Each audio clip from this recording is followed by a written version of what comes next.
An extract from the sealed book of Moses, chapter 21. After the flood, all the land was still of the same language and dialect, and parents had the custom to teach their children about the good feelings from the Spirit of God, in such a way that such teaching became natural after the flood among the descendants of Noah, according to the design of Elohim. But it came to pass that one of the descendants of Ham, under the influence of Satan, sought in his heart to have full control over the children of men, entering into the towns and villages, killing men and taking captive children and women, and enslaving all those who did not agree with his command. To those who were subject to his power, these were commissioned to act in their many duties, whether in the planting and harvesting of wheat and cereals, in the management of cattle and animals of slaughter, in the creation of bricks and construction of houses and protective walls, and in the production of weapons and ornaments of wars. And the most robust and active were commissioned to be in the military service, because they settled in a valley in the land of Shinar. And with the growth of the people around him, Nimrod proceeded to select chiefs who on his behalf unto the people. And they said to one another, Let us make brick and cook it well with fire. And they said, Let the people of Shinar come. Let us build ourselves a city and a tower, whose summit shall rise up very near the heaven, where we may establish a door for the promised descendant to enter the dwelling of God. And let us make a name for ourselves, that we may not be scattered throughout the face of the whole earth, but be remembered by generation after generation, while the fated seed is with us, even Nimrod, the mighty among the children of men. With the propagation of the word that the promised descendant was in the world and was ruler in his own kingdom, many other people deliberately began to join him on the plain of Shinar, insomuch that it was necessary to erect more cities to accommodate the population, and they were built all around the land of his government, some more distant than others by reason of the ore and other artifacts that added value to his reign. And thus Nimrod also began to call kings to govern these cities, but they were only vassals of his kingdom and subjects to his command. Then men at that time knew very well that Elohim had made a promise to his descendant, but no one knew how and when his descendant would come to reign among the sons of Adam. With this, Satan began to twist the meaning of the promise and apply it to Nimrod, who came to take advantage of this circumstance, since from his youth he sought in his heart to obtain the presidency of the priesthood of the only begotten Son of Elohim. And now he placed himself at the head of the priesthood presidency in the royal position of the promised descendant. In harmony with their flesh, desired to create for themselves a great name, he elected himself as the promised descendant. It was then that Nimrod chose a priestly caste to represent him as the Son of God. These priests in turn came to obtain help from Satan by means of powerful works and portents, and little by little they began to create hierarchies and priestly garments, and by means of signs and handshakes they began to separate the high priests from those who were less important.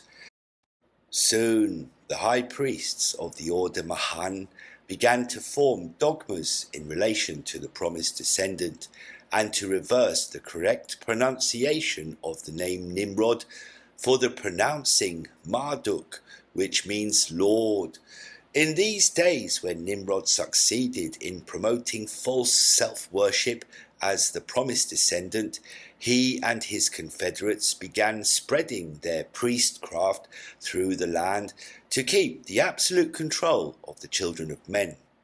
And this secret, in which he is Lord of this great secret and high priest of the Mahan order, therefore Marduk was known only among the priestly caste. He knew that the gifts of the spirit of Elohim were pure and elevated feelings, and that they had been passed on from father to son since the day of Noah. He also knew that such feelings united with the priesthood of the son of Elohim, whose keys rested upon Shem and his offspring, and which were active in the descendants of Japheth, would soon obstruct the spread of his reign beyond the land of Shinar. With this, he proposed that a school of wisdom should be instituted in the cities he built, where the children of all peoples of the earth would receive instruction at the highest level, improving their knowledge in writing, in astrology, mathematics, architecture, construction, music, and religion. This would all be offered free to all peoples, where children would enjoy the best accommodations and food Nimrod had to offer. With this was drawn up a decree that was taken by his messengers to the four corners of the earth, and wherever there was a family residing, this family should then be informed of the benevolence of Nimrod. The purpose, though it seemed noble, was clothed with priestcraft through illusion and obscurity. The master priests, who were being prepared to teach the children brought by their fathers to this supposed school of wisdom, had as their guideline the nullifying of the gifts of the spirit of Elohim in their hearts, thus causing them to believe in the opposite of everything they had been taught by their parents before entering what the high priesthood of Marduk called among the children of men as being the doors of wisdom. The instructions were clear in that everything in which children believe infallibly would be attributed to the power of evil, so that if one were to see their father use the gift of the Spirit to heal someone in his family, or even to obtain miraculous help from the heavens, they would immediately rebuke their father and mother of such proceeding, claiming that they themselves were deceived in the beginning when their ancestors used magic and witchcraft to gain benefit from the spiritual world.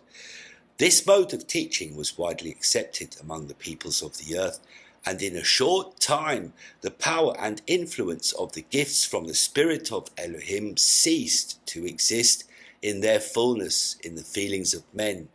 and once again their hearts were contaminated by precepts of men and poisoned by the spirit of Satan. Many of these children underwent the priestly initiation of the school of Marduk in order to perpetuate the subservience of the children of men to a man in the office of God.